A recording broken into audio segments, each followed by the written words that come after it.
Por incrível que pareça, o fato de um jornalista ser preso, detido, enfim, por conta de sua opinião ou por uma matéria que ele venha trazer, só é visto em ditaduras. Fora isso, nenhum canto do mundo é tolerado esse tipo de coisa. Mas por incrível que pareça, aqui no Brasil parece que se tornou algo corriqueiro. Todo mundo se recorda o que aconteceu no último dia 25 de fevereiro. Então, um jornalista português acabou por algumas horas sendo detido. Entretanto, o senador Carlos Portinho colocou na parede aí o diretor da PF por conta do episódio. Vamos conferir aí o que foi dito, porque o assunto é tenso demais. Meu filho, o negócio é tenso. Rodopeia BBT.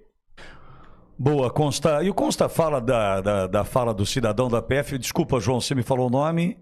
Rodrigo de Melo Teixeira. Rodrigo de Melo Teixeira. E ele foi apertado ontem pelo senador, o Carlos Portinho, do PL do Rio. E eu faço esse destaque. Por quê? Eu reitero, eu estava lá. Eduardo Borgo, o advogado, viveu aqueles momentos ao lado de Sérgio Tavares. E o que falou esse cidadão, aí, o Rodrigo de Melo Teixeira, da Polícia Federal, mostra, em primeira análise, o seguinte: por que a Polícia Federal emitiu uma nota que não correspondia com a verdade? Bom, ele foi apertado pelo senador Portinho e eu faço questão de veicular esse trecho aqui. Aperta o play, Edson. Em último instante... Não, porque ele é um cidadão estrangeiro, né? Sim. Ele apoiar ou não apoiar, tem gente aqui no Brasil que apoia o Hamas, né?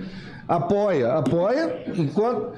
Tem gente que apoia o MST. Enquanto for só na opinião, né? Porque foi dito aqui que ele estava... O alerta foi emitido por risco de crimes, ou de cometimento de crimes, que não houve denúncia, não houve inquérito, né? E que crime de opinião... Até o momento que a gente vive na democracia, não há. É relativo, né? A democracia do Brasil, infelizmente, é relativa e também o crime de opinião é relativo. Depende de qual lado. Se for da esquerda, pode ter qualquer opinião que quiser. Não há problema algum. Então, assim, eu queria saber, ele seria devolvido, não seria? Qual é a relevância disso? Se isso é feito para os 800 que foram devolvidos... Posso responder, senador? Por favor. Não, no caso da restrição, a relevância seria se, estou deixando um se bem grande, se houvesse uma nova quebradeira, um novo procedimento igual ocorreu parecido com o 8 de janeiro, não em Brasília, mas na Assembleia de São Paulo, por exemplo, alguma coisa. Mas peraí, o que tem a ver o 8 de janeiro com... Eu estou botando um se bem grande, estou dizendo que ocorreu. Se ele seria uma pessoa que seria perguntado se ele estava no ato ou não. Acho que a relevância, vamos dizer assim, que o senhor pergunta, de perguntar, né, o ingresso dele no Brasil é nesse sentido de mais preventivo do que repressivo. Tanto que ele entrou.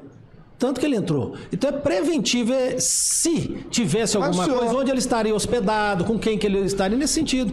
Se tivesse alguma quebradeira novamente. Os Estados Unidos teve o evento do Capitólio. Só acho que seria razoável, eu, parlamentar de direita, né, chegar nos Estados Unidos e me perguntarem se eu sou a favor do que aconteceu no Capitólio ou não. Olha, um estrangeiro? Se o senhor me permite, eu vou fazer uma situação. Lógico. Eu fui agora em novembro para Disney.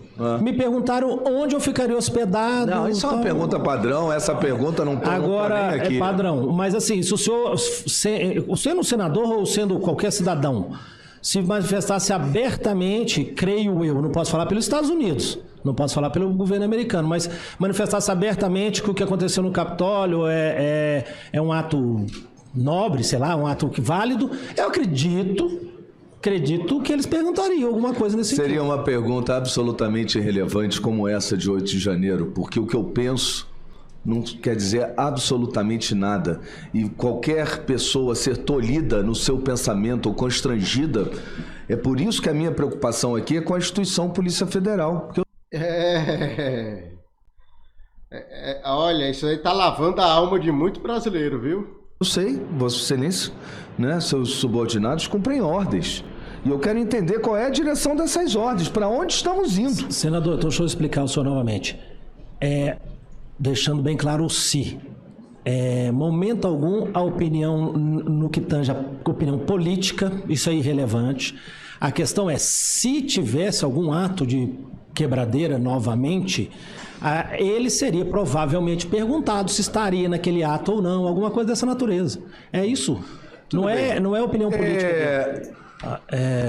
Respondendo a pergunta, desculpa, a pergunta, só pode repetir, por gentileza? A primeira é se o setor de análise deu parâmetros do que ele respondesse, se ele poderia realmente ser deportado, mesmo diante dos riscos diplomáticos de deportar um cidadão português, um jornalista, porque ele não quis responder sobre o Rio de Janeiro, sobre nada, mas havia um limite ali, se ele chegar nesse limite, não preciso saber qual é o limite não, mas se ele chegar aqui, ele é para deportar? Sim, então vou responder. O caráter dessa entrevista com ele foi, né, porque é passado, preventivo. Se tivesse alguma coisa que seria, o caráter era preventivo. Então, sim, a possibilidade de deportação nesse cenário aqui, acredito se fosse... Não é deportação, é inadmissão em território nacional, tecnicamente falando, mas é a mesma coisa. Não teria essa possibilidade. Agora, o quanto ao viés diplomático, isso é um procedimento natural. Nós temos uma excelente relação com Portugal, nossos ascendentes, né, são portugueses. Eu tenho cidadania portuguesa, então tenho um carinho enorme.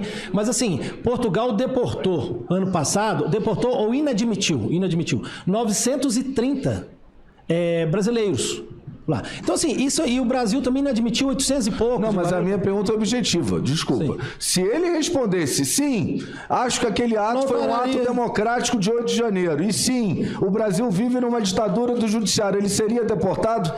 Isso. Eita, a pergunta de R$1 milhão. Como diz o Silvio, né? Valendo 1 milhão.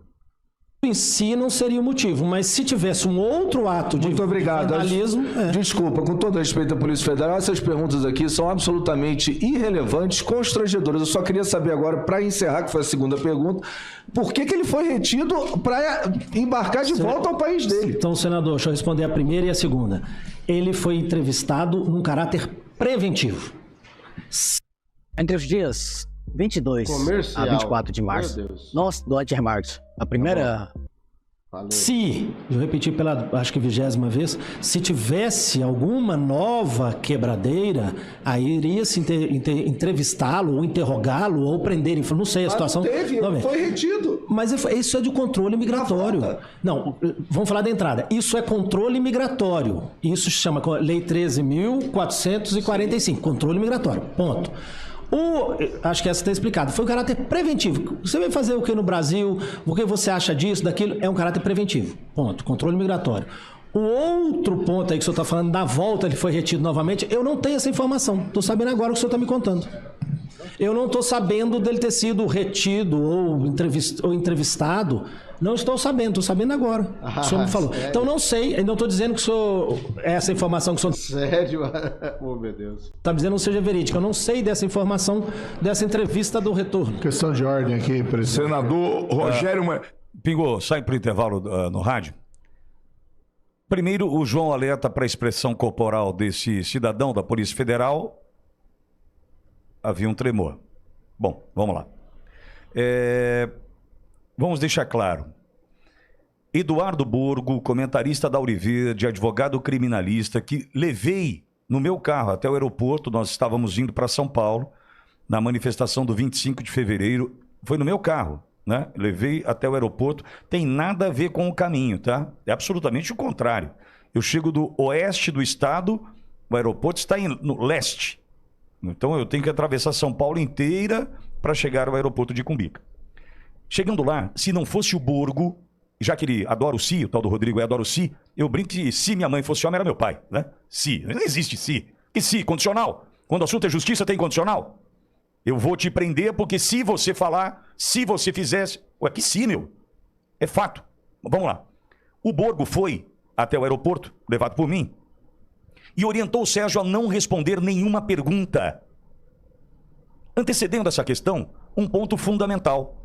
O delegado da Polícia Federal, que estava ali no plantão no aeroporto de Cumbica, extremamente gentil, extremamente cordial, alegou não saber o motivo pelo qual Sérgio Tavares havia sido detido naquele momento. Palavras do delegado da Polícia Federal, que disse também que aguardava as perguntas que deveriam ser feitas para o Sérgio. E vai dizer que é procedimento habitual, preventivo? Ô, gente, pouquinho mais de honestidade, turma. Pouquinho mais de honestidade. Por que eu estou dizendo isso? Havia a ordem de segurar o Sérgio. Essa era a ordem. Segurou o Sérgio, segurou o passaporte, deteve o Sérgio. Acabaram retendo o passaporte? Sim. Ele ficou mais de 3 horas e meia para 4 horas ali detido no aeroporto de Cumbica.